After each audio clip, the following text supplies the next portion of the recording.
Hey folks, welcome back to the Trinity Episcopal Church YouTube Bible study. I'm Jimmy Abbott, the priest here at Trinity on Galveston Island, and today we're looking at a section from Jesus' Sermon on the Mount. And I'll just read this little bit to you. Jesus says, "Do not think that I have come to abolish the law or the prophets. I have not come to abolish, but to fulfill. For truly I tell you, until heaven and earth pass away, not one letter, not one stroke of a letter will pass from the law until all is accomplished." Now, I often hear in pastoral conversations or in Bible studies, that with Jesus, God decided to do something new, that plan A wasn't working, so God sent Jesus as plan B to do a new thing, that God in the Old Testament is angry and vengeful and wrathful, but God in the New Testament is nice and kind and loving. Well, I think that's just a category error.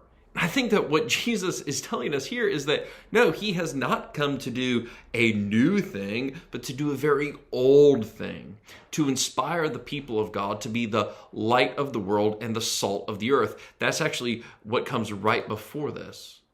And we know that all throughout the Old Testament, that's exactly what the prophets and the law are calling the people of God to do and to be salt and light. Now, let's think about that, salt of the earth. Salt was a preservative back then. So what do the people of God do? We keep the world from rotting away.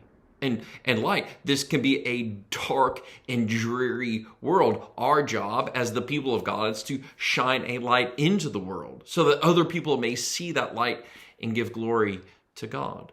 Jesus is not coming to do, or has not come to do a new thing, to start a new project.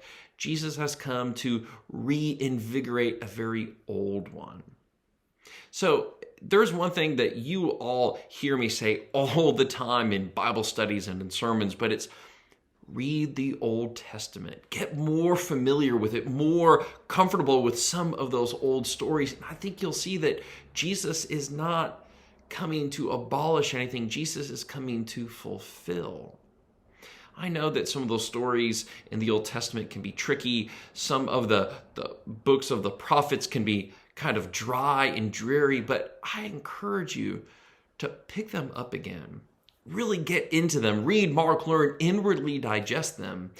Because in that way, I do believe that the church will get to know Jesus better, because those are the stories in the scriptures that Jesus would have known as well.